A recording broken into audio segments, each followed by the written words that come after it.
días a todos. El crédito como recurso financiero se utiliza cuando se tiene acceso a él de manera constante para complementar como recurso externo hacia los recursos propios para las empresas, para los individuos y para el gobierno. En esta presentación se va a analizar cómo la reforma financiera y crediticia hacen posible que el crédito se otorgue de manera oportuna y de manera eficiente a los diferentes estratos empresariales, específicamente a los estratos de mediana, micro, pequeña y mediana empresa. Junto con condiciones favorables con instituciones oficiales de la Secretaría de Economía, la banca de desarrollo y la banca comercial. Estamos hablando específicamente hacia los sectores de servicios, industrial y comercial. Sin duda alguna, el crédito es uno de los factores que contribuyen a la consecución de la competitividad, ya que proporciona recursos monetarios adicionales para generar y desarrollar productos y servicios que satisfagan a la demanda de los consumidores potenciales durante un determinado periodo de tiempo. Es por ello que mi equipo, conformado por Ismael Anca, Juliana Paricio, Alicia Islas, Mariana Patiño, Saraí Toxki y quien nos habla, Daniela Escano Ramírez, hemos trabajado de manera conjunta para analizar generalidades y aspectos relevantes de la política crediticia. Comenzamos. En primer lugar, tenemos la definición de la política crediticia, que se entiende como un conjunto de medidas tomadas por el gobierno de un país para regular los recursos disponibles destinados al crédito. Al igual, se encarga de estipular las condiciones de acceso del mismo, formando parte de la política comunitaria, y por ello tiene el objetivo la regulación de los recursos de crédito que se ofrecen en el mercado, estableciendo todas las condiciones con el acceso al mismo, como bases de instrumentos financieros y contratos a través de las diversas tarjetas de crédito o préstamos que se dan a partir de la política crediticia. Su importancia radica que es una herramienta fundamental tanto en hogares como empresas, ya que ambas pueden hacer uso de ellas, y la política crediticia es la que se encarga de regular para que se pueda acceder al mismo, es decir, al crédito. Y por ello, junto con la política monetaria, como anteriormente lo mencionó el equipo, y la cambiaria, ayudan a mantener los niveles bajos de inflación, ya que es su objetivo. Y la política crediticia de las empresas tiene como objetivo determinar las condiciones que se ofrecen a los clientes para hacer frente a los pagos de sus compras, y es común encontrarla en casos de un cliente no realiza al instante un pago del precio del mismo. Es por ello que donde es cuando los niveles de interés cambian, o también la política crediticia suele ir cambiando o también ir modificándose conforme el cliente lo desee, o también las políticas que se han establecido.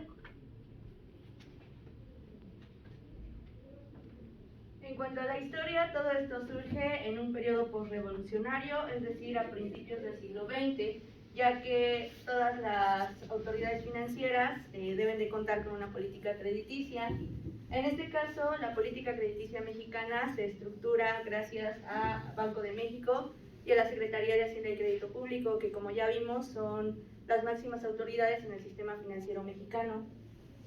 Es por ello que en el siglo XX diversos gobiernos comienzan a aplicar todo este tipo de políticas crediticias para configurar un estructurado sistema financiero con las instituciones que se requieren.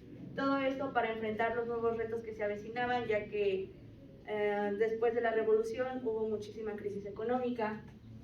Gracias a esto se hacen las siguientes atribuciones crediticias, como lo son en la banca privada. Se hizo la regulación macroeconómica, monetaria y crediticia, y se hizo la asignación colectiva al crédito para actividades específicas según los cajones de crédito. En la banca de desarrollo se abrieron instituciones como Nafisa, Banobras, Banrural, Comex, Bancopesca, Banpeco y ciertos fideicomisos. Todos estos iban ligados a la industria, al comercio, al sector agrícola, a la pesca y a la mano de obra. Todo esto se creó entre 1932 y 1982. Fueron 50 años de desarrollo económico que, como sabemos, van de la mano con el famoso milagro mexicano, pues todo esto ayudó a que se hiciera un crecimiento y desarrollo económico, puesto que el crecimiento anual promedio fue de 6% en este periodo y la inflación fue de 3% anual. Bueno, la política crediticia en la actualidad Como sabemos, hoy en día no se puede percibir que tengamos una política crediticia ni una banca de desarrollo que haga cosas por sí misma, a excepción de la banca comercial, y sin embargo debemos de tener ambas, tanto una política crediticia y una banca de desarrollo. Es raro lo que vivimos hoy en día en México, en la banca y en el papel del Estado, ya que las autoridades federales rechazan el que tengan que intervenir gubernamentalmente en la economía. Sin embargo, tenemos secretarías del Estado que ejercen funciones crediticias como las de un banco, pero sin la metodología ni el rigor de una entidad financiera. Además, las medidas que se toman parecen desconectadas con las metas económicas que debemos de perseguir. Por ejemplo, en todos los países están cuidando tanto su mercado interno como su desempleo, mientras que en esta crisis en México hemos preferido ampliar la política de libre comercio. Está el caso de la Secretaría de Economía, que en lugar de proteger el empleo en México, baja aranceles y fomenta nuevos tratados de libre comercio.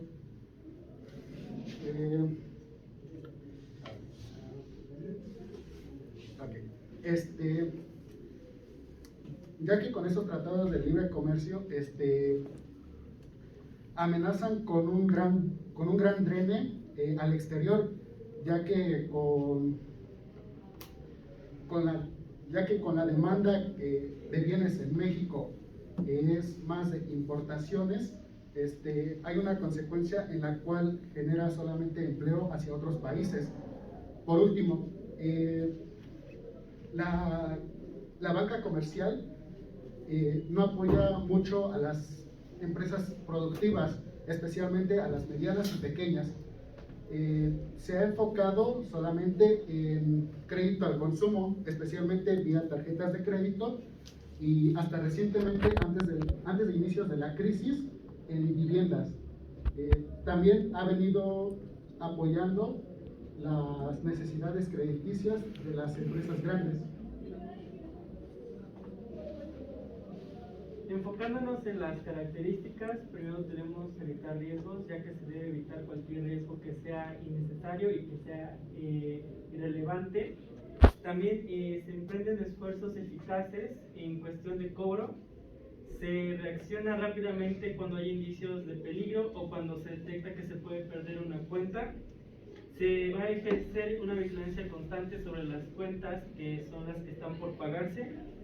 En este caso se van a tomar en cuenta también los factores como la necesidad de efectivo, el volumen de ventas, las condiciones de mercado, el sector empresarial, entre otros. De ahí tenemos que deben ser claras para que se eviten interpretaciones erróneas de la información, flexibles, ya que se deben aplicar a las características del solicitante. También tenemos que son uniformes, ya que se debe aplicar a todos los clientes, y son adaptables, ya que se debe considerar el entorno de la persona que solicita alguna de ellas. Y bueno, pasando a los tipos de política crediticia, primero tenemos la política de créditos normales. Estas más que nada son las que buscan un equilibrio en el riesgo en los clientes. De igual forma, permite los plazos de pago más comunes en la industria, y este tipo de políticas puede aplicar en una situación interna de una empresa y tiene las siguientes condiciones. Primero, la empresa proveedora goza de una buena salud financiera, la empresa está suficientemente capitalizada y la empresa tiene capacidad de endeudarse a corto con costes razonables. De ahí tenemos la política de crédito restrictiva, que es la que predomina en el aspecto financiero sobre el comercial. Es decir, esta da prioridad al coste del crédito y no tanto a los efectos comerciales que puede tener. Las empresas que adoptan este tipo de política no tienen grandes planes de crecimiento a corto plazo. De igual forma, la empresa proveedora se encuentra en una situación de oligopolio la empresa tiene pocos recursos financieros propios, a la compañía le es muy difícil o muy costoso obtener recursos ajenos para financiarse y la empresa se encuentra pasando por una situación financiera delicada. Y pues bueno, yo voy a hablar sobre las políticas de crédito flexible, que primero que nada, estas pues se basan lo más importante de ellos es que se quieren ganar al cliente y digamos que conceden plazos largos a los clientes para pagar los productos y dan facturas y dan crédito con facilidad a la mayoría de los compradores para aumentar el giro comercial. Y también una característica de esta es que es elevado el riesgo de crédito de la empresa, ya que puede que sus clientes no les paguen por lo mismo de que le dan facilidad al momento de darle el crédito. También las características es que la empresa se encuentra con un mercado maduro y automatizado, la oferta es mucho más elevada que la demanda, el sector es enormemente competitivo y los productos que vende la empresa estarán entrando en una fase de madurez, que ya son los productos terminados que ya están pues, con la publicidad ya adecuada y que por último se están produciendo una progresiva caída de la demanda de los productos. Finalmente, a raíz de los elementos que acabamos de presentar, concluimos que México necesita una política financiera que esté más activa, orientada básicamente a que apoye la inversión, el desarrollo, el desempleo y la productividad. Debido a la situación actual, desde el inicio de la crisis hasta una recesión económica mundial, se espera que México combata este tipo de eventualidades con políticas mexicanas, políticas nacionales, y no esperar a que países como Estados Unidos o alguna otra potencia venga a Chapulín Colorado y lo rescate. Bien, muchas gracias. Muchas gracias a todos.